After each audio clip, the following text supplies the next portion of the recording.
Hello students, welcome to NiveMaths. இன்னைக்கு வந்து நம்ம exercise 2.5ல 8th question பார்க்க போறோம். Question என்னன்னா, if the area of the triangle formed by the vertices z, iz and z plus iz is 50 square units, find the value of mod z. அதாவது ஒரு triangle இருக்கு, அதோட vertices என்னன்னா z, iz and z plus iz. அந்த triangleோட area வந்து என்ன சொல்லியிருக்காங்க 50 square units. இப்போ நம்ம மாடுலஸ் ஆஃப் z வந்து கண்டுபிடிக்கணும். இப்போ என்ன சொல்லியிருக்காங்க, ஒரு ட்ரையாங்கிள் இருக்கு, அதோட வெர்டிசஸ் வந்து z, iz and z plus iz. இதில் z1 வந்து நம்ம z அப்படின்னு எடுத்துக்கலாம், அதேமாரி z2 ஈக்குவல் டு iz அப்படின்னு எடுத்துக்கலாம், அதேமாரி z3 equal to z plus iz. இப்போ நம்ம மாடுலஸ் ஆஃப் z கண்டுபிடிக்கணும்னா இப்போ ஃபர்ஸ்ட் இந்த ட்ரையாங்கிளோட லென்த் வந்து நம்ம கண்டுபிடிக்கலாம், அதாவது ஒரு சைடோட லென்த். அப்போ டிஸ்டன்ஸ் வந்து நம்ம கண்டுபிடிக்கணுமா, அப்போ ஃபர்ஸ்ட் நம்ம z1 minus z2 the whole modulus, அதாவது z and iz. இப்போ இந்த ரெண்டு பாயிண்ட்ஸ்க்கும் நடுவில் இருக்க டிஸ்டன்ஸ் என்னன்னு நம்ம கண்டுபிடிக்கணும். அப்போ மாடுலஸ் ஆஃப் z1 வந்து எங்க என்ன z minus z2 வந்து என்ன iz. அப்போ modulus of z minus iz. இதில் z வந்து காமன் எடுத்தீங்கன்னா இப்போ என்ன வரும் 1 minus I அப்படின்னு வருமா. அப்போ இதை நீங்கள் modulus of z into modulus of 1 minus I அப்படின்னு நம்ம செப்பரேட் பண்ணி எழுதலாம். மாடுலஸ் ஆஃப் z அப்படி எழுதிக்கோங்க. இப்போ மாடுலஸ் ஆஃப் 1 minus I வந்து கேல்குலேட் பண்ணலாம். அப்போ square root of 1 square plus minus 1 the whole square.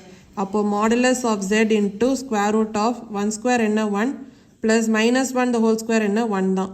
அப்போ modulus of z into square root of 1 plus 1 என்ன 2. அப்போ square root of 2 into mod z. So இதான் வந்து z and iz. இப்போ இந்த ரெண்டு பாயிண்ட்ஸ்க்கும் நடுவில் இருக்க டிஸ்டன்ஸ். அடுத்து நம்ம modulus of z2 minus z3 பார்க்கலாம். அதாவது மாடுலஸ் ஆஃப் z2 வந்து இங்கே என்ன iz மைனஸ் z3 வந்து என்ன z ப்ளஸ் iz. இப்போ இந்த ரெண்டு பாயிண்ட்ஸ்க்கும் நடுவில் இருக்க டிஸ்டன்ஸ் என்னன்னு பார்க்கலாம். அப்போ மாடுலஸ் ஆஃப் iz மைனஸ் உள்ளார போச்சுன்னா மைனஸ் z மைனஸ் iz. அப்போ modulus of iz minus iz cancel ஆச்சுன்னா மீதி இருக்கிறது என்ன மைனஸ் z. அப்போ மாடுலஸ் ஆஃப் மைனஸ் z என்ன, அதை நீங்கள் மாடுலஸ் ஆஃப் z அப்படின்னு எழுதிக்கலாம். ஸோ இப்போ இந்த டிஸ்டன்ஸ் வந்து பார்த்தாச்சு. அடுத்து modulus of z3 minus z1, அதாவது மாடுலஸ் ஆஃப் z3 வந்தீங்க என்ன z plus iz minus z1 வந்தீங்க என்ன z. இப்போ இந்த ரெண்டு பாயிண்ட்ஸ்க்கும் நடுவில் இருக்க டிஸ்டன்ஸ் பார்க்கலாம், அதாவது வெர்டிசஸ். இப்போது z மைனஸ் z வந்து கேன்சல் ஆச்சுன்னா மீதி இருக்கிறது என்ன iz. அப்போ மாடுலஸ் ஆஃப் iz, இதை நீங்கள் modulus of I into modulus of z அப்படின்னு எழுதலாம். மாடுலஸ் ஆஃப் ஐயோட வேல்யூ வந்து உங்களுக்கு சால்வ் பண்ணிங்கன்னா 1 அப்படி தான் வரும். அப்போ 1 இன்ட்டு மாடுலஸ் z வந்து மாடுலஸ் z. இப்போ பார்த்தீங்கன்னா நம்ம 3 சைடோட லென்த் வந்து நம்ம கண்டுபிடிச்சாச்சு. ஒரு சைடு வந்து என்ன வந்திருக்கு square root 2 into mod z. இது வந்து நம்ம ஏபி அப்படின்னு எடுத்துக்கலாம். அடுத்து இன்னொன்று சைடை நம்ம பிசி அப்படின்னு எடுத்துக்கலாம், PC equal to mod z. அதேமாதிரி இன்னொன்று சைடை சிஏ அப்படின்னு எடுத்துக்கலாம். இப்போ CA equal to mod z. இப்போ பார்த்தீங்கன்னா ரெண்டு சைடு வந்து லென்த் வந்து ஈக்குவலாக இருக்குது, மாட் z. அப்போ இது வந்து ஒரு ஐசோசெலஸ் ட்ரையாங்கிள், அதாவது ஒரு சைடு வந்து மாட் z, அதேமாதிரி இன்னொன்று சைடும் மாட் z. அப்போ இது ஒரு ஐசோசெலஸ் ட்ரையாங்கிள் அப்படின்னு சொல்லலாம். இப்போ பார்த்தீங்கன்னா இன்னொன்று சைடு வந்து நம்மளுக்கு square root 2 into mod z அப்படின்னு இருக்குது. இப்போ நம்மளுக்கு பைத்தாகரஸ் தியரம் மூலமாக நம்ம என்ன சொல்லலாம்னா, square of the hypotenuse is equal to sum of the squares of the other two sides. அதாவது AB square equal to BC square plus CA square அப்படின்னு சொல்லலாம். ஏன்னா ஏபி வந்து இங்கே என்ன square root 2 into modulus z.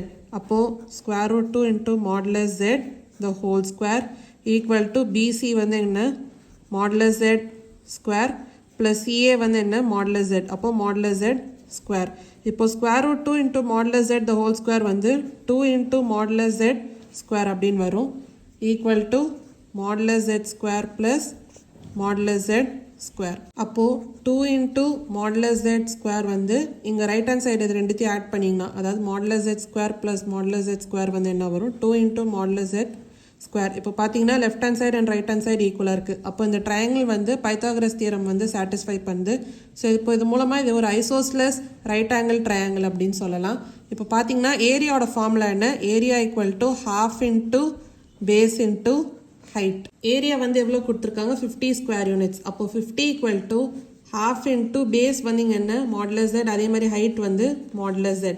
அப்போது 50 equal to 1/2 into modulus z into modulus z வந்து modulus z square. அப்போ இந்த 2 இந்த சைட் வந்துச்சுன்னா 2 இன்ட்டு 50, அப்போ 100 ஈக்குவல் டு மாடுலஸ் z ஸ்கொயரா. அப்போ மாடுலஸ் z வந்து என்ன வரும் square root of 100 equal to 10.